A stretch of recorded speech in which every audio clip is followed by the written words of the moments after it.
ஆதவன் தொலைக்காட்சியின் தமிழை வணக்கம் நிகழ்ச்சியோடு இணைந்திருக்கின்றோம். இன்றைய தமிழை வணக்கம் நிகழ்ச்சியில் அதிதிகள் பக்கத்தில் ஒரு முக்கியமான ஒரு நபரை நாங்கள் அழைத்து வந்திருக்கின்றோம்.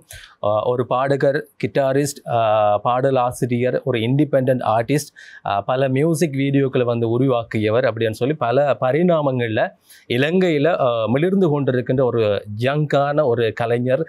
அவரை தான் நாங்கள் இன்றைய நாளில் எங்களுடைய கலையகத்துக்குள்ள அழைத்து வந்திருக்கின்றோம்.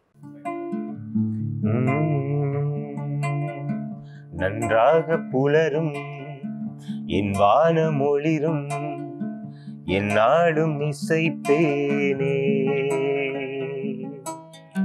பண்பாடும் மனமும் பொன்னாக மிளிரும் கண்ணீரும் இனித்தேனே, ஆனந்த கடலில் கலந்து கரைந்து எழுந்து மழையானே.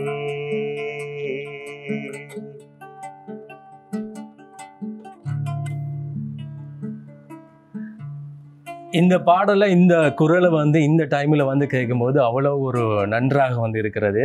எனக்கு உங்களை பார்க்கும்போது கௌதம் மேனனுடைய படங்களில் வரக்கூடிய ஒரு ஹீரோ மாதிரி நீங்கள் பார்க்குறீங்க. வணக்கம் ராஜ். வணக்கம், எப்படி இருக்கிறீங்க? நல்லா இருக்கிறேன். ஓகே, நல்லா இருக்கிறேன். கிட்டாரோட உங்களுடைய குரலோட இந்த காலை பொழுது எங்களுடைய நிகழ்ச்சியில் நாங்கள் ஆரம்பிக்கிறோம்னு சொல்லி நினைக்கும் போது ரொம்ப சந்தோஷமா இருக்கு. எனக்கு நிறைய சந்தோஷமா. ஓகே, இன்று நாள் எங்களுடைய கலையகத்துக்கு வந்ததுக்கு மிக்க நன்றி. ராஜ், உங்களை பொறுத்த வரைக்கும் இலங்கையில் நீங்கள் ஒரு இண்டிபெண்டான ஒரு ஆர்டிஸ்ட். கிட்டத்தட்ட 100க்கும் மேற்பட்ட பாடல்களை உருவாக்கி இருக்கிறீங்க. ஆல்பம் சாங்ஸ் நிறைய கிரியேட் பண்ணியிருக்கிறீங்க. அதை விட நீங்கள் ஒரு பாடல் ஆசிரியர், அதுக்குரிய விருதெல்லாம் வாங்கியிருக்கிறீங்க. இப்படி பல பரிணாமங்கள் உங்களுக்கு பக்கத்தில் உங்களுக்குள்ளே நீங்கள் வச்சிருக்கிறீங்க. எனவே அதை நாங்களும் வெளிச்சம் போட்டு நிறைய நேர்களுக்கு தெரியப்படுத்த வேண்டிய ஒரு கடமையும் கட்டுப்பாடும் எங்களுக்கு இருக்கு. உங்களை பற்றி சொல்லுங்க. உங்களுடைய ஆரம்ப காலம் மியூசிக்குள்ள நீங்கள் எப்படி வந்தீங்க? மியூசிக்குள்ள நான் எப்படி வந்தேன் அப்படின்னு கேட்கறதுக்கு முதல் நான் யார் என்று சொல்லிக்கொள்ளணும். ஸோ என்னுடைய பேர் மலர்ராஜன் கிறிஸ்டி ராஜ்குமார். ஸோ அதனால் என்னை எம்சி ராஜ்குமார்ன்னு சொல்லுவோம். எல்லோரும் ஷோர்ட்டாக கூப்பிடுவாங்க. மியூசிக் ஃபீல்டில் எம்சி ராஜ் அப்படின்னு சொன்னால் ஆட்களுக்கு தெரியும். ஸோ மியூசிக் ஃபீல்டுக்குள்ளே நான் எப்படி வந்தேன் அப்படின்னு கேட்டிங்கன்னு சொன்னால், நான் 4 வயசில் கர்நாடிக் மியூசிக் படிக்கிறதுக்கு எங்களோட அப்பா என்னை அனுப்பிவிட்டார். ஸோ அப்பாவோட பெரிய விருப்பம் என்னென்னா நான் பாடணும் அப்படின்றது. ஸோ 4 வயசுல இருந்து 14 வருஷம் நான் முறைப்படி கர்நாடிக் மியூசிக்கை படிக்க எனக்கு சந்தர்ப்பம் கிடைச்சிது. ஸோ அதிலிருந்து மியூசிக் எனக்கு உள்ளுக்குள்ளே பிரிக்க முடியாத ஒரு உறவாக மாறிடுச்சு. ஸோ அதனால் தான் நான் மியூசிக் ஃபீல்டுக்குள்ளே வந்தேன். ஸோ 2006 என் ஃபர்ஸ்ட் ஆல்பம் ரிலீஸ் பண்ணும்போது மியூசிக்கை நான் ஒரு மெயினான ஸ்ட்ரீமில் வச்சிருக்கணும் அப்படின்னு நினச்சேன். 2016 அதை எனக்கு முழு நேரமாக நான் மாற்றிக்கொண்டேன். ஓகே, மியூசிக்கு உள்ளே வரணும்ன்ற அந்த ஆர்வமும் அந்த தேடலும் இருந்தபடியால் உங்களுடைய அப்பா ஒரு மிகப்பெரிய சப்போர்ட் கொடுத்ததன் காரணமாக அதுக்குள்ளே வந்தீங்க. ஆனால் அதையும் தாண்டி ஆரம்பத்தில் நீங்கள் ஒரு டீச்சர், அதுவும் ஒரு கிறிஸ்டியானிட்டி கற்பிக்கக்கூடிய ஒரு டீச்சர் எப்படி மியூசிக் ஃபீல்டுக்குள்ளே முழு நேரமாக தெரிவு செய்தீங்க? ஓகே, எங்களோட அப்பாவும் அம்மாவும் டீச்சர்ஸ். ஓகே, ஸோ ஆசிரியர் துறை எனக்கு மிகவும் பிடிச்ச ஒரு தொழில்துறை. அது ஸ்கூல் காலத்தில் எனது தந்தையின் தொழில் என்ற ஒரு ஸ்பீச் செஞ்சது. ஸோ அந்த ஸ்பீச்சுக்கு ப்ரிப்பேர் பண்ணின அந்த விஷயங்கள் எனக்குள்ளே ஃபிக்ஸ்டாக இருந்தது. நான் ஒரு டீச்சராக வரணும் அப்படின்னு சொல்லி. ஸோ லைஃப்பில் நான் 3 முக்கியமான விஷயங்களில் கவனம் செலுத்துவேன். மாஸ்டர், மிஷன், மேட் அப்படின்னு சொல்லி. ஸோ மாஸ்டர், நான் ஒரு மியூசிஷியன். மிஷன், என்னுடைய தொழில் ஐம் அ டீச்சர். ஸோ மேட் நான் தான் சூஸ் பண்ணணும், துணை. ஸோ இந்த 2 பகுதியில் டீச்சிங் எனக்கு பிடிச்சிருந்ததுனால, கட்டாயம் செய்யணும் அப்படின்ட்டு இருந்ததுனால A லெவல் முடித்ததுக்கு பிறகு நான் வவுனியா தேசிய கல்வியல் கல்லூரியில் கிறிஸ்தவம் மற்றும் தமிழ் பாடத்துக்கான ஒரு தொழில்முறையாக பயிற்றுவிக்கப்பட்ட ஒரு ஆசிரியராக உள்ளுக்குள்ளே போய் நான் அங்கேருந்து டீச்சிங் ஃபீல்டுக்கு வந்தேன். எனக்கு அங்கே இருக்கும்போதும் நான் ஒரு ஆல்பம் ரிலீஸ் பண்ணேன். 2006 ஃபர்ஸ்ட் ஆல்பம் செஞ்ச மாதிரியே 2009 நான் காலேஜ் ஆஃப் எஜுகேஷனில் இருக்கும்போது அங்கேயும் ஒரு ஆல்பம் லான்ச் பண்ணேன். ஸ்கூலுக்கு வந்ததுக்கு பிறகு அது அப்படியே கண்டினியூ ஆச்சு. டீச்சிங்கும் மியூசிக்கும் 2 பக்கமும் கண்டினியூ ஆச்சு. என்னட்ட எடுக்கிற டீம், நான் உருவாக்கின பிள்ளைகள் எல்லாருக்கும் நான் மியூசிக்கும் சொல்லிக் கொடுத்தேன். ஸோ கிறிஸ்டியானிட்டி தமிழ் படிப்பிக்கிறதை தாண்டி ஸோ அப்படியே போயிட்டு இருக்கும்போது 2016 எனக்கு டீச்சிங் போதும் அப்படின்னு பட்டுச்சு. 5 வருஷமும் நான் திருப்திகரமாக படிப்பிச்சதான் ஃபீல் பண்ணேன். அந்த பட்சில் அங்கேருந்து மேலே வளர்ந்து வந்த ஆக்களோட அவுட்புட் பார்த்தேன், கேம்பஸ் போன ஆக்களை பார்த்தேன். ஸோ இது போதும், இதுக்கு மேலே வந்து 2 பக்கத்துலேயும் போக முடியாது, ஏதாவது ஒரு பக்கத்துக்கு தான் போகணும். இந்த இடத்துல வந்து சூஸ் பண்ணணும் அப்படின்னு கேட்டால் நான் மியூசிக்கு தான் சூஸ் பண்ணுவேன். அந்த டீச்சிங் வாழ்நாள் முழுக்க டீச் பண்ணலாம், சம்பளம் வாங்காமலும் டீச் பண்ணலாம். பட் டீச்சராக இருந்து கொண்டு ஃபுல் டைமாக மியூசிக் பண்ண முடியாது. ஸோ பிள்ளைகளை ஏமாத்துறது சாத்தியப்படாது. ஸோ நான் டீச்சிங் ரிசைன் பண்ணிவிட்டு மியூசிக். சரி, ஓகே. ஆனால் கேட்கும்போதே வித்தியாசமாக இருக்குது. உங்களுக்குள்ளே இருக்கிற அந்த தாட்ஸ் வந்து அந்த மியூசிக் மேலே நீங்கள் வச்சுருக்கிற அந்த லவ் உங்களை வந்து இன்னும் நிறைய இடங்களுக்கு வந்து கொண்டு போகணும் அப்படின்னு சொல்லி நாங்கள் வாழ்த்துக்களை வந்து சொல்கிறோம். அடுத்ததாக இப்போ கிட்டத்தட்ட ஒரு 100 பாடல்களுக்கு மேலே உருவாக்கி இருக்கிறீங்க. ஒவ்வொரு பாடல்களும் ஒவ்வொரு விதமான சிந்தனைகளோட, ஒவ்வொரு பாடல்களுக்குள்ளே நீங்கள் சொல்ல வர விஷயங்கள் எல்லாமே வேறுபட்டதாக வந்து இருக்கும். அதில் உங்களுடைய மனசில் இன்று வரைக்கும், அதாவது நீங்கள் ஒரு மியூசிக் ஜேர்னியை தொடங்கி இன்று வரைக்கும் வந்து போய்கொண்டிருக்கிறீங்க, அந்த காலகட்டத்தில் நீங்கள் உருவாக்கின பாடல்களை இதுதான் என்னுடைய பெஸ்ட், இதில் வந்து என்னுடைய பெஸ்ட்டை வந்து நான் 100% வந்து கொடுத்துருக்கிறேன் இந்த பாட்டுக்கு அப்படின்னு சொன்னால் நீங்கள் எந்த பாட்டை சொல்லுவீங்க? கம்போசிங் அப்படின்ட்டு வரும்போது இன்னும் எனக்கான பெஸ்ட்டை வந்து நான் தேடிட்டு தான் இருக்கிறேன். சரியாக சொல்கிறதா இருந்தால், ஒரு பாட்டு செஞ்சு முடிச்சுட்டு 2வது பாட்டு கம்போஸ் பண்ண போகும்போது அதில் இருந்து இதை வந்து என்ன பெட்டராக செய்யலாம் என்ற தாட்ஸ் வரும். ஒரு கட்டத்துக்கு மேலே போகும்போது ஒரு பாட்டில் இருந்து அடுத்த பாட்டு இதை விட பெட்டராக செய்யணும். ஸோ டெக்னிக்கலி இன்ஸ்ட்ருமெண்டல் வைஸாக டீமோடு சேர்ந்து வேலை செய்யும்போது, சவுண்ட் சைட்டில் வேலை செய்யும்போது, ஸ்டூடியோஸில் எக்யூப்மெண்ட்ஸ் பாவிக்கும்போது, ஸோ இந்த மாதிரி விஷயங்களில் வந்து ஒவ்வொரு முறையிலிருந்து அடுத்த முறைக்கு வந்து ஒரு அப்டேட் வேணும். அப்டேட் இல்லாமல் வந்து செய்ய முடியாது. உண்மையை சொன்னால் போர் அடிக்கும். ஒரே விஷயத்தை திருப்பி செஞ்சுட்டு இருந்தால் போர் அடிக்கும். ஸோ ஒவ்வொரு பாட்டும் ஒன்றை விட்டு பார்த்தா டெக்னிக்கல் வைஸாவோ மியூசிக் ப்ரொடக்ஷன் வைஸாவோ எனக்கு கடைசியாக செஞ்ச பாட்டை பெஸ்ட் அப்படின்னு சொல்லுவேன். ஆனால் மொத்தமாக என் லைஃப்பில் நான் என் best find in my life time அப்படின்னு சொல்கிறதா இருந்தால் அமேசான் சாங் அப்படின்னு சொல்லி ஒரு பாட்டு இருக்குது. ஸோ இது வந்து ஒரு தமிழ் சாங். இந்த சாங் வந்து ஒரு பெரிய இம்பேக்டே கிரியேட் பண்ணிச்சு மக்களுக்குள்ள, இல்லை இயற்கையில். ஸோ அந்த பாட்டை வந்து நான் கம்போஸ் பண்ணது அப்படின்னு கேட்குறத விட அது கடவுள் கொடுத்தது அப்படின்னு சொல்கிற மாதிரியான ஒரு பாட்டு, இயற்கை கொடுத்தது அப்படின்னு சொல்லலாம். இதுக்கு ஒரு ஸ்டோரி இருக்கு, நீங்க கேட்கணும், நான் அதை சொல்லுவேன் உங்களுக்கு. சரி, ஓகே. இப்போ அந்த பாடலை பற்றி சொல்லும் போதே உங்களுடைய முகம் அவ்வளோ சந்தோஷப்படுது. அப்போ அதனால அந்த பாடலுக்குள்ள நிறைய விஷயம் இருக்கும் அப்படின்னு சொல்லி நான் நினைக்கிறேன். அந்த பாடல் எங்களுக்காக இப்போ நீங்க பாடணும். கட்டாயம். நான் இந்த பாட்டு பாடுற எந்த இடத்துலையுமே இந்த ஸ்டோரி சொல்லித்தான் நான் பாடுவேன். ஸோ ஸ்டோரி சொல்லிட்டு பாடும்போது இன்ஸ்ட்ருமெண்ட்டும் கையோட இருக்கும். சரியா? ஸோ 2019 நாங்கள் வந்து ரேடியோ பழசு அப்படின்னு சொல்லி ஒரு பேண்ட் ஆரம்பிச்சிருந்தோம். ஸோ அதனுடைய ஃபர்ஸ்ட் 2 ப்ரோக்ராம்ஸ் முடித்து 3வது ப்ரோக்ராமுக்கு நாங்கள் ப்ரிப்பேர் பண்ணி கொண்டிருந்த ஒரு நாள். சரியா? 2019 ஆக்சுவலி அந்த ப்ரோக்ராமுடைய பேர் கீ அப்படின்னு சொன்னால் 3 இங்கிலீஷ் எழுத்துக்களுக்கும் காதல் எனப்படுவது யாதெனில் என்று சொல்லி நாங்கள் ஒரு டைட்டில் வச்சுருந்தோம். ஸோ என்னென்னலாம் காதலாக இருக்கும் அப்படின்னு சொல்லி. ஸோ இந்த டைமில் இந்த ப்ராக்டிஸ் ஒரு மொட்டை மாடி ஒரு எங்களோட மேல் மாடியில் நடந்துட்டுருக்கு. 4 பேர் நாங்கள் உட்கார்ந்துட்டுருக்குறோம். ஸோ உட்கார்ந்துட்டுருக்கிற அதே நாளில் நமக்கு எல்லாருக்கும் தெரிஞ்ச மாதிரி உங்களுக்கு ஞாபகம் இருக்கும், அமேசான் காடு வந்து ஒரு மாச கணக்குல நெருப்பு பிடிச்சு எரிஞ்சிட்டு இருந்தது. 2019 உலகளாவிய ஒரு பெரிய இஷ்யூ. ஸோ எங்களோட 4 பேருக்குமே இருக்கிற ஒரு பொது இயல்பு என்னன்னு சொன்னா, நாங்க நேச்சர் லவர்ஸ். எனக்கு விருப்பம் இல்லை ஒரு பூவை மரத்துல இருந்து பறிச்சு உங்களுக்கோ யாருக்கோ கொடுக்கறதுக்கு. ஸோ கடவுளுக்கு வைக்கிறது கூட நான் சொல்றது, மரத்துல இருக்கிற பூவை மரத்துல எதுவா இருந்தாலும் பூவை பறிச்சு இன்னொருத்தருக்கு கொடுக்கும் போது நமக்கு வலிக்கிற மாதிரி அந்த பூவுக்கும் வலிக்கலாம் அப்படின்றது என்னோட தோட். ஸோ அன்றைக்கு நாங்க உட்கார்ந்துருந்து ப்ராக்டிஸ் பண்ணும்போது எங்களுக்கு பாட வந்தது மூங்கில் காடுகளை சாங். ரைட்? அந்த பிளேலிஸ்டில் வந்து மூங்கில் காடுகளை சாங் இருக்கு. மூங்கில் காடுகளே இந்த இடம் ஸ்டார்ட் பண்ணும்போது 4 பேர்ல ஒரு ஆள், அவங்களோட பேர் ரே. ஸோ ரே என்ன சொல்றாங்க, இந்த ஸ்டார்ட் பண்ணும்போதே எனக்கு அமேசான் கார்டு நெருப்பு பிடிச்சி எறிகிறது தான் ஞாபகத்தில் வருது அப்படின்னு சொல்லும்போது பக்கத்தில் அமல் இருந்தது. அமல் ஃபோன் எடுத்து அப்படி காட்டி எடுத்து நோட்டிஃபிகேஷன்ஸ் எல்லாம் இருக்குதானே, நெருப்பு எரியுது, விலங்கு எல்லாம் சஃபர் பண்ணுது. ஸோ இதெல்லாம் பார்க்க வலிக்கிட்டாங்க. நான் சொன்னேன் பாட்டு ப்ராக்டிஸ் பண்ணுவோம், முதல்ல பண்ணிவிட்டு அதுக்கப்புறம் மிச்ச விஷயங்களை பார்ப்போம்னு சொல்லிட்டு இந்த பாட்டோட ஃபர்ஸ்ட் போர்ஷன் இருக்கு. வண்டு முனகும் பாடல்களே தூரச்சிகரங்களில் தண்ணீர் துவைக்கும் அருவிகளே. இப்ப கோரஸ் பாடணுவாங்க.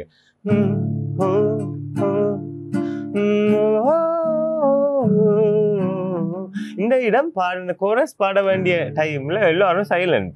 என்ன எல்லாரும் சைலண்ட் அப்படின்னு சொல்லி பார்த்தா அழுகுறாங்க. 4 பேர் 3 பேர் கண்ணுல இருந்து தண்ணி வருது சொன்னா அது அவ்வளவு பெயினான ஒரு விஷயம். அந்த காடு எறிகிறது எங்களுக்கு அண்டை.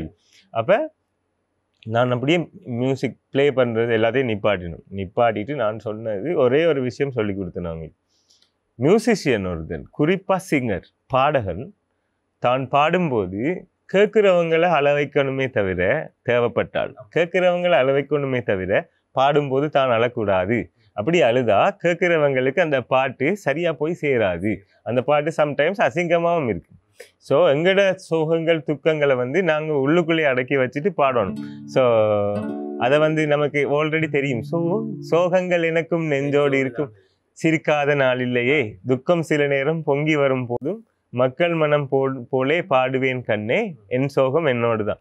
ஸோ இதை சொல்லி நான் சொன்னது ஒரு சின்ன பிரேக் ஒன்று எடுங்க, ரிலாக்ஸ் ஆயிருங்க, ஒரு கொஞ்ச நேரத்தில் நம்ம திரும்பி ப்ராக்டிஸ் பண்ணோம் அப்படின்னு சொல்லி இவ்வளவு சொல்லும்போது எனக்கும் அதுக்கு அங்கால பாட முடியாது. ஏன்னா மூங்கில் காடுகளே பாடும்போது நெருப்பு எறிகிறது தான் ஞாபகத்தில் வருது. ஸோ எல்லாரையும் ஹோல்ட் பண்ணி வச்சுட்டு நான் அப்படியே எழுப்பி கிச்சனுக்கு போனேன். கிச்சனுக்கு போய் என் நோட் புக்கையும் எடுத்துட்டு பெண்ணையும் எடுத்துட்டு கிச்சனுக்கு போய் உட்காந்துருந்து ஒரு பாட்டை எழுதினேன். ஸோ அந்த பாட்டு எழுதினேன் எப்படின்னு சொன்னால், அமேசான் ஃபாரஸ்ட்டில் மரங்களும் நெருப்பும் எரிஞ்சிட்டு இருக்கும்போது மரங்களும் நெருப்பும் ஒன்றோட ஒன்று பேச தொடங்கினால் என்ன பேசும், சரியா, என்ன பேசும், அதை எழுதினேன். ஸோ மரங்களும் நெருப்பும் ஒன்றோட ஒன்று பேசுனா என்ன பேசும் எழுதிட்டு மெலடியும் மைண்டுக்கே வந்துச்சு. அப்போ எழுதி இப்படி உடனே நடந்த விஷயம், இன்ஸ்டண்ட்டாக நடந்த விஷயம் மாதிரி அப்படியே எடுத்துக்கொண்டு டீமை உட்கார சொல்லிட்டு இந்த பாட்டை ப்ராக்டிஸ் பண்ணுவோம் அப்படின்னு சொல்லிட்டு ப்ராக்டிஸ் பண்ணும். ஸோ அதான் இந்த பாட்டு, ரைட்? ஸோ மரங்களும் நெருப்பும் ஒன்றோடு ஒன்று பேசிக்கொண்டா என்ன பேசும், இதுதான் இதில் இருக்கிற லைன்ஸ், சரியா?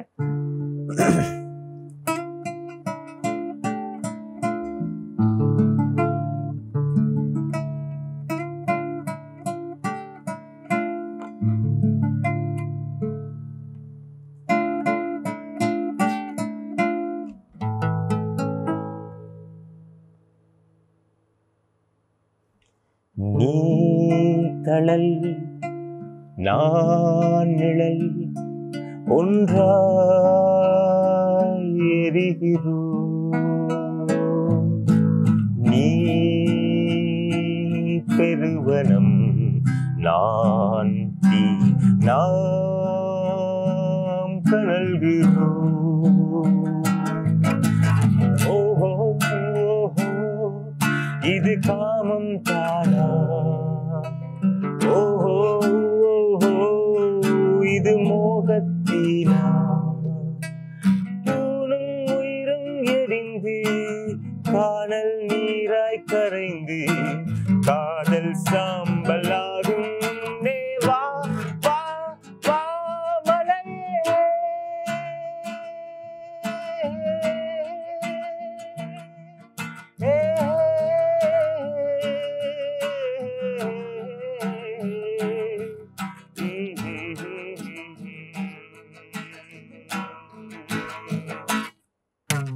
நீ கடல் நான் நிழல் ஒன்றாய் எரிகிறோம், நீ பெருவனம் நான் தீ, நாம் கனல்கிறோம். ஓஹோ ஓஹோ இது காமம் தானா, ஓஹோ ஓஹோ இது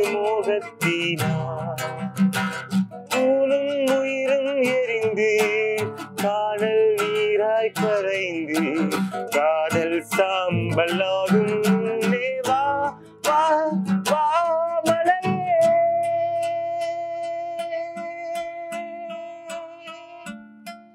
மலையே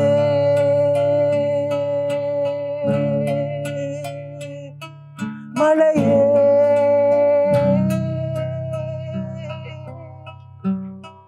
மலையே.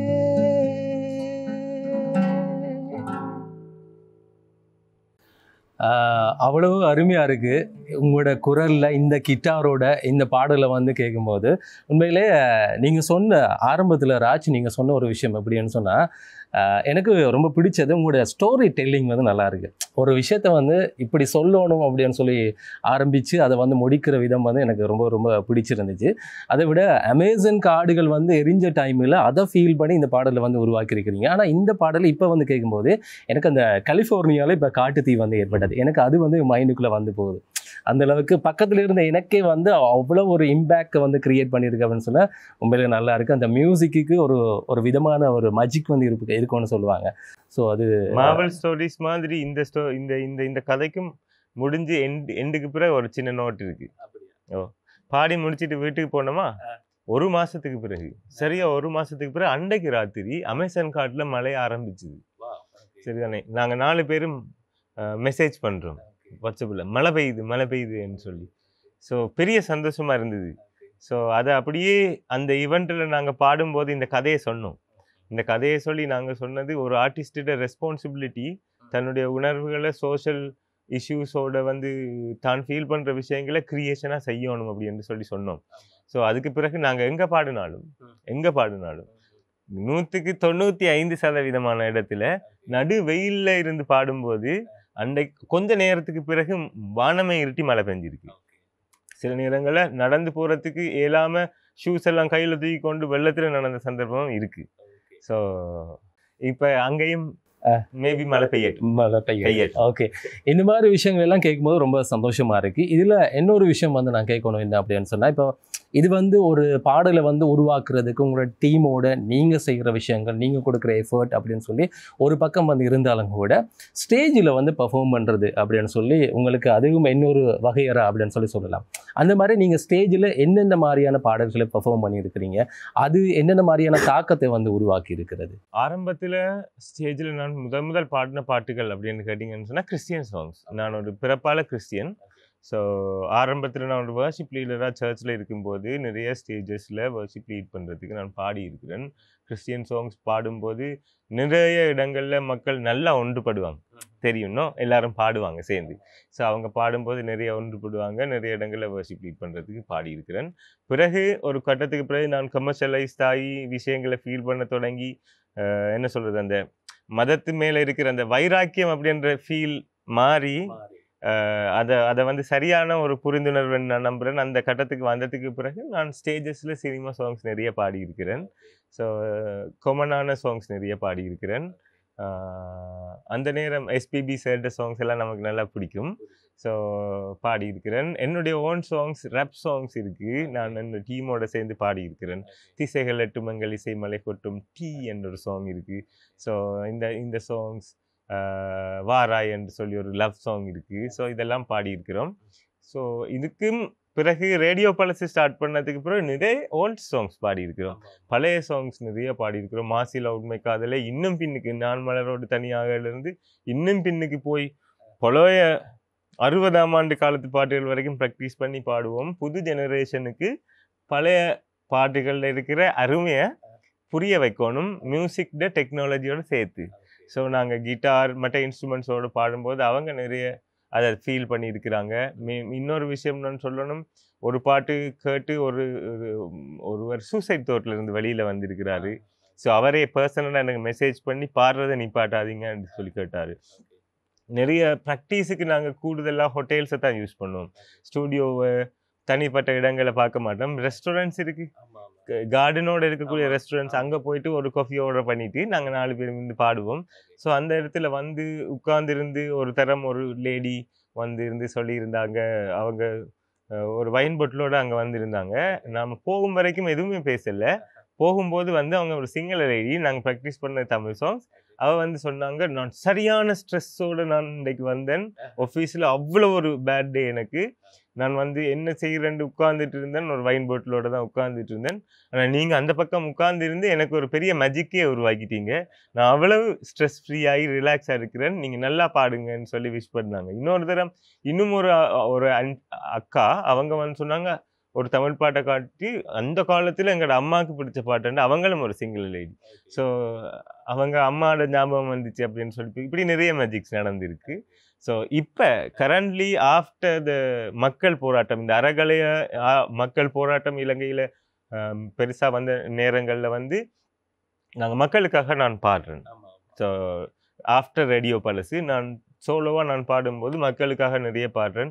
மக்களுக்காக பாடும்போதும் யாரையும் குற்றம் சொல்லி பாடுறது ஒரு நாளும் என்ற நோக்கம் கிடையாது. எப்போவுமே ஒண்டாயிருங்க. நீங்கள் ஒண்டாயிருக்கிறது மட்டும்தான் நீங்கள் இருக்கிற ஒரே ஒரு சொல்யூஷன். 40 வருஷமாக நம்ம ஒண்டாயிருங்க அப்படின்னு சொல்லி 2022 மக்கள் போராட்டம் நடந்தது, கரெக்ட் தானே? 2022 டிசம்பர் ஜனவரி 1ஆம் தேதி இரவு 12 மணிக்கு வருஷம் பிறக்கும்போது ஒரு சாங் யூடியூப்ல போட்டேன், கேளாயோன்னு சொல்லி ஒரு சாங். இந்த பாட்டை ஏன் போட்டேன்னு சொல்லிட்டு தான் எல்லாரும் கேட்டாங்க. நான் சொன்னேன், இதுக்கான பதில் கூடிய சீக்கிரம் கிடைக்குமென்று தோணுது அப்படின்னு சொல்லியிருந்தேன். கேளாயோ உலகம் வாழ மனிதன் வாழல் வேண்டும், மாளாதோ மனித பீதியே அப்படின்னு சொல்லி ஒரு சாங், ரைட்? பிற ஜீவன் போலவே மனிதன் ஏன் இல்லையோ, ஆறறிவென்றானதும் நம் வரமோ சாபமோ அப்படின்னு சொல்லி ஒரு சாங். அந்த பாட்டு அறகலையாவுக்கு பிறகு மேடைகளில் நிறைய பாட வேண்டியிருந்தது. சிங்கள பீப்புள்ஸுக்கு இன்றைக்கும் அவங்களுக்கு அதில் மீனிங் தெரியாது. பட் பாடும்போது அதில் நன்ன என்ற ஒரு போர்ஷன் இருக்கு. அது அந்த இடம் வரும்போது அவங்களா பாடுவாங்க. ஸோ மேடையில் பாடுறது வந்து அதுதானே ஒரு சிங்கருக்கு. ஆமாம் ஆமாம், நிறைய பாராட்டுதல்கள் கிடைக்கும். நிறைய பேர் வந்து நிறைய விஷயங்களை வந்து உங்களுக்கு சொல்லுவாங்க. அது வந்து ஒரு ஒரு விதமான இசை போதையை வந்து உருவாக்கி கொடுக்கும். ஏன்னா இப்போ நீங்கள் இன்னொரு விஷயம் வந்து சொன்னீங்க, என்ன அப்படின்னு சொன்னால் ரேடியோ பழசு அப்படின்னு சொல்கிற கன்செப்ட் வந்து அது யாருடைய ஐடியா? அது ரேடியோ பழசு அப்படின்றது வந்து 2 பேருடைய ஒருமிச்ச ஒரு ஐடியா. ரேடியோ பழசு என்ற பேரும் ரேடியோ பழசு என்ற ஐடியாலஜி, அதாவது ரேடியோ பழசு என்ற நேம் இருந்தது நிரோஜினி ரோபர்ட் அவங்களுக்கு. ஸோ ரேடியோ பழசுன்னு சொன்னா நிரோஜினி ரோபர்ட், ராஜ், ரே, அமல் அப்படின்றது ரேடியோ பழச தெரிஞ்ச எல்லாருக்குமே 4 பேருமே நல்லா தெரியும். ஆமா. ஸோ நிரோ வந்து அந்த பேரே கொஞ்சம் யூனிக்காக தானே இருக்கு, ரேடியோ பழசு. அப்போ அவங்க என்ன சொல்ல வர்றாங்க இதன் மூலமா அப்படின்னு சொல்லி ஒரு என்ன சொன்னா, நான் ஃபர்ஸ்ட் டைம் அந்த பேரை வந்து கேட்கும்போது எனக்குள்ள வந்து இருந்த தாட்ஸ் என்ன அப்படின்னு சொன்னா, இது என்ன சொல்ல வராங்க, ரேடியோ பழசுண்டா என்ன, ஏன் இதை என்ன கொண்டு வர போறாங்க, இதுக்குள்ள என்ன இருக்கு அப்படின்னு சொல்லி நிறைய விஷயங்கள் இருந்துச்சு. எனக்கு தெரிஞ்சு கொள்ள ஆர்வமா இருக்கிறேன். நிரோஜினி அவங்களோட அம்மா அந்த பேர் சூஸ் பண்ணாங்க. ஆக்சுவலி பழைய சாங்ஸ் பாடணும், ரைட்? ரேடியோ காலத்துல இருந்த பழைய சாங்ஸ், ரேடியோ மட்டுமே இருந்த காலத்துல இருந்த பழைய சாங்ஸ், கேசட் வரதுக்கு முன்னாடி, ரைட்? அப்ப பாத்தீங்கன்னு சொன்னா அது 60-70 அங்கதான் போகும், right? Black and white. So இந்த பாட்டுகள், ஸோ ரேடியோ காலத்துல இருந்த பாட்டுகளை வைக்கணும், பழைய ரேடியோன்னு வைக்கலாமா, என்னென்று வைக்கலாம் அப்படின்னு சொல்லி நிறைய சஜஷனுக்கு கொடுக்கும்போது ரேடியோ பழசு அப்படின்ற பேர் வந்து சூஸ் பண்ணது. ஸோ எங்களோட நோக்கம் வந்து ரேடியோ பழசுல கன்செப்ட், அப்போ ரேடியோ பழசு அவங்களுக்கு இருந்த ஐடியா ஒரு யூடியூப் சேனல் செய்யணும். ரேடியோ பழசு பழைய பாட்டுகள் பாடி ஒரு யூடியூப் சேனல் போடணும். ஸோ அவங்களுக்கு தேவை ஒரு கிட்டாரிஸ்ட். இந்த நேரம் எனக்கும் அவங்களுக்கும் தொடர்பே கிடையாது, நான் யாரோ அவங்க யாரோ. ஸோ இப்போ ஃபேஸ்புக்கில் ஒரு போஸ்ட் போடுறாங்க, need a guitarist for a session. நான் அங்கே போகிறேன், அங்கே போய் மீட் பண்ணி பேசும்போது அவங்க கேட்டது பழைய பாட்டு பாடுவியா, நான் மலரோடு தனியாக பாடினதும் ஓகே, பழைய பாட்டு பாடாம செட் ஆகியாச்சு. ரேடியோ பழசுன்னு சொல்லி ஒரு இதை செய்யணும். நான் சொல்கிறேன், யூடியூப் சேனல் மட்டும் செய்கிறதுக்கு எனக்கு சரி வராது, நம்ம பேண்ட் செய்யணும். என்னட்ட இருந்த தோட் பழைய பாட்டு புது ஜென்ரேஷனுக்கு போகணும். அதை விட முக்கியமான ஐடியாலஜி பழைய காலத்தில் இருந்த வாழ்க்கை முறை புதிய இந்த அடுத்த ஜெனரேஷனுக்கும் கடத்தப்படணும். அதாவது டெக்னாலஜி எல்லாம் மாடர்ன் ஆகிட்டு எங்களோட வாழ்க்கை ஹேபிட்ஸ் இருக்குதானே, எங்களோட பழக்க வழக்கங்கள் அது மாடர்ன் ஆகுனதில் நாங்கள் நிறைய மைனஸை சந்திச்சிருக்கிறோம். பக்கத்து வீட்டோட பேசுறது இல்லை, பக்கத்து வீட்டுக்காரர் சாப்பிட்டாங்களா இல்லையான்னு பார்த்தது இல்லை, அப்பா அம்மாவை மதிக்கிறது இல்லை, டீச்சர்ஸை மதிக்கிறது இல்லை, ரைட்? லவ்வை மதிக்கிறது இல்லை எஸ்பெஷலி. ஸோ இந்த மாதிரி நிறைய பிரச்சனைகள் இருக்குது. இது எல்லாமே வந்து அவசர உலகத்தில் இருக்கிற பிரச்சனை. ஸோ பிரச்சனையை சரிப்படுத்துறதுக்கு மியூசிக் தான் உதவும். ஸோ நாங்கள் பாட்டுகளோட பின்னுக்கு நோக்கி போவோம் அப்படின்னு சொல்லி ஒரு யோசனை. அதில் ஸ்பெஷலி இலங்கையினுடைய இனப்பிரச்சனை 80ஆம் ஆண்டுக்கு வந்துச்சு, 83ல் தொடங்கிச்சா, சரி இப்போ முடிஞ்சுதா. இப்போ நாங்கள் அதில் சொல்யூஷன் காண்றதா இருந்தால் பழைய வடுக்களை வச்சு யோசிச்சுட்டு இருக்கிறதுல வேலை இல்லை, 83க்கு முன்னுக்கு போவோம் அப்படின்னு யோசித்தோம். 83க்கு முன்னுக்கு போன மாதிரி இருந்தால் ஒன்றா இருக்கிற ஒரு சமூகம் இருக்கும். சரியா? ஸோ இப்போ இருக்கிற ஜெனரேஷனுக்கும் பழைய ஆக்களுக்கும் இருக்கிற ஒரு உறவை உருவாக்குறதுக்கு அப்படின்னு சொல்லித்தான் ரேடியோ பழசு இந்த பேண்டோட கன்செப்ட் வந்துச்சு. எங்களுடைய முதலாவது ப்ரோக்ராமுக்கு வந்த எல்லாருக்கிட்டையுமே நாங்கள் கிளறி எடுத்த விஷயம் முதல் காதலை என்ற ஒரு டைட்டில் போட்டுட்டு உங்கள் எல்லாருக்கும் ஃபர்ஸ்ட் லவ் இருக்கா, உங்களோட ஃபர்ஸ்ட் லவ் காலத்தில் உங்களுக்கு பிடிச்ச பாட்டுகள் என்ன அப்படின்னு கேட்டோம். அந்த பாட்டுகளை பாடணும். இப்போ ஃபார் எக்ஸாம்பிள் உங்களுக்கு பிடிச்ச பாட்டு என்ன, உங்களுக்கு ஃபர்ஸ்ட் லவ் இருக்கா? ஃபர்ஸ்ட் லவ் இருந்தது. எப்போ வந்துச்சு? அது ஸ்கூல் டைமில் வந்துச்சு. அந்த டைமில் அந்த கேர்ளை பார்க்கும்போது உங்களோட மைண்டில் ஓடின பாட்டு என்ன?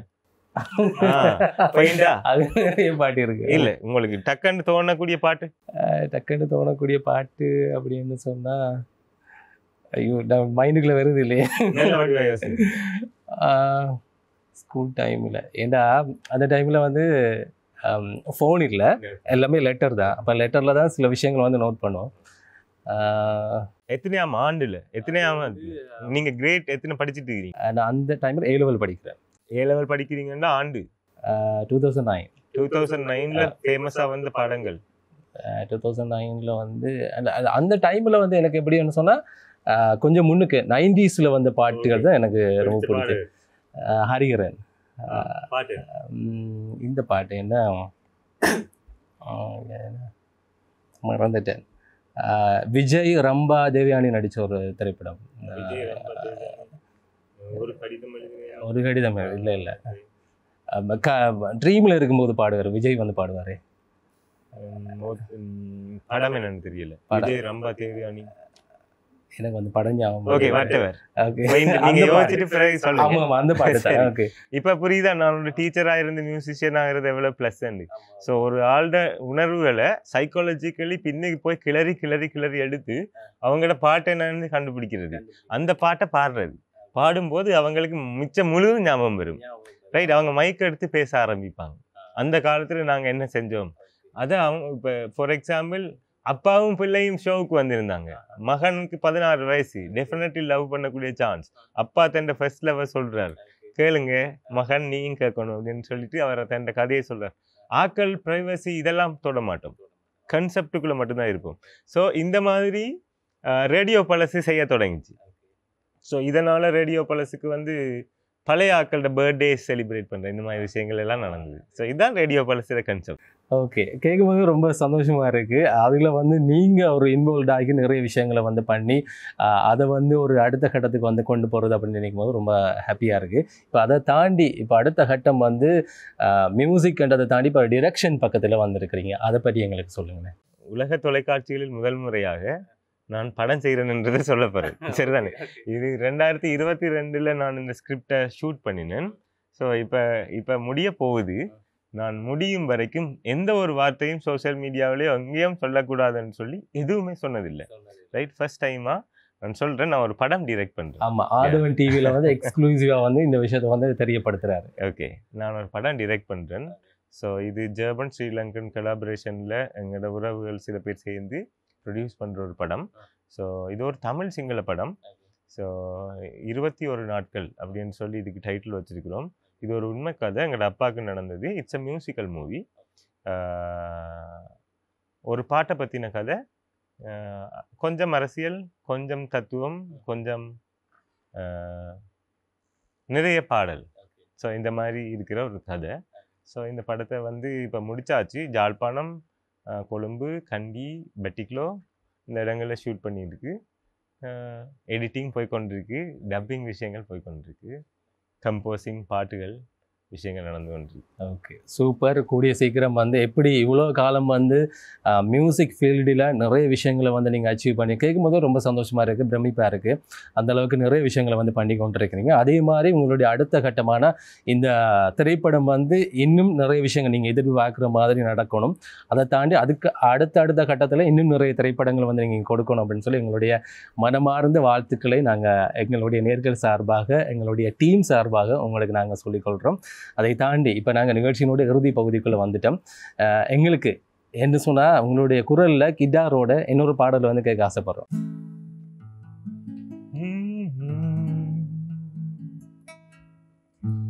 ஆண்டாண்டு தோறும் அழுது புரண்டாலும் மாண்டார் வருவரோ மாநிலத்தீ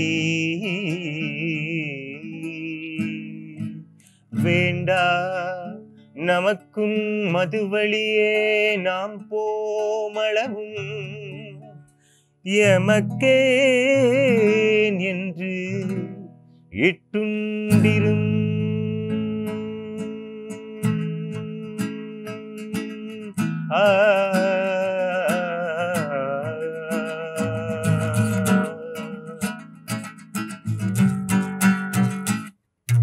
தித்தித்திடாது யுத்தம் தோள் தட்டித் தராது நித்தம் மாயமே வாழ்க்கையே கற்று தந்திட்ட பாடம் ஆண்டு 10 கடந்து போகும் மாறுமே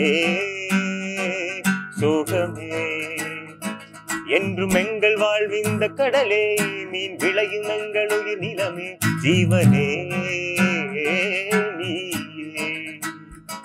என்றும் பழைய பாதைகள் மாறும் இனி புதிய மாறுதம் வீசும் பயணமே தொடருமே இனி செய்வோம் புதிய உலகத்தின் அகல்படம் செய்வோம் புதிய உலகங்கள் நம்பசமைவோம் புதிய உலகங்கள் எம்மிடம் அன்று கொண்டோம் பழைய அவலங்கள் புயல் என கொன்றோம் புதிய நம்பிக்கை விதை என வென்றோம் நம் கால்களே துணை என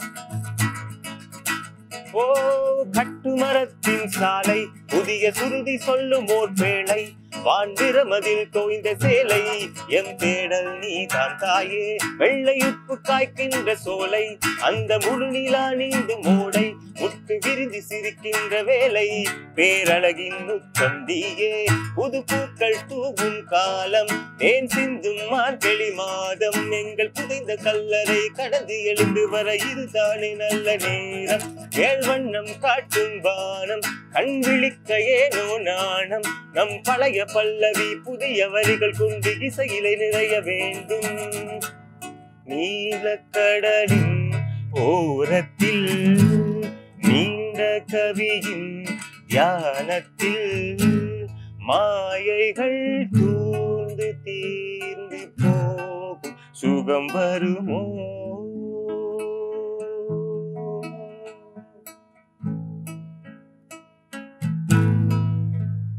இனியம் தாய் வீட்டிலே அவளின் தாலாட்டிலே மண் பாட்டோடு காற்றோடு கனவுகள் ரசித்தே கண் விழிப்போம். ரைட், ரொம்ப சந்தோஷமாக இருக்குது. இவ்வளோ நேரமும் எங்களுடைய கலையகத்துக்கு வந்து நிறைய விஷயங்கள் எங்களோட வந்து நீங்கள் பகிர்ந்து கொண்டீங்க. இனி அடுத்தடுத்த காலங்களில் வந்து நிறைய விஷயங்கள் வந்து நீங்கள் பண்ணணும் அப்படின்னு சொல்லி நாங்கள் வாழ்த்துக்களை வந்து சொல்கிறோம். எப்படி ஃபீல் பண்ணுறீங்க? கட்டாயம் நானும் ஆதவன் தொலைக்காட்சிக்கு வந்து நிறைய நன்றி சொல்லணும். இந்த இடத்துல கூப்பிட்டு கேட்ட நிறைய விஷயங்கள் வந்து சரியான கோல்டன் மூமெண்ட்ஸ். என்னுடைய நிறைய மக்களோட சொல்ல வேண்டிய விஷயங்கள் நிறைய இருக்கணும். ஸோ இந்த மாதிரி விஷயங்களை கேட்குற இந்த மாதிரியான கன்செப்டை வந்து தொட்டு பேசுகிற இந்த விஷயத்தில் இருக்கிற கேள்விகளை கேட்குறதுன்றதே ஒரு பெரிய கலை. ஸோ நல்ல நல்ல கேள்விகளுக்கு நல்ல பதில்கள் வந்து பரிசு அப்படி என்று சொல்லி வாசிச்சிருக்கிறேன் நான். ஸோ மிக சந்தோஷமாக இருக்குது, சரியான சந்தோஷமாக இருக்குது. ஸோ நன்றி ஆதவன் சேனலுக்கு வந்து என்னுடைய மனமார்ந்த நன்றிகள். ஓகே, மிக நன்றி எங்களோட வந்து இணைந்து கொண்டமைக்கு. இன்னும் நிறைய விஷயங்களை வந்து நீங்கள் அடுத்தடுத்த கட்டத்தில் வந்து நோக்கி பயணிக்கணும் அப்படின்னு சொல்லி எங்களுடைய டீம் சார்பாக நாங்கள் மிக்க நன்றிகளை சொல்லிக்கிறோம். நன்றி.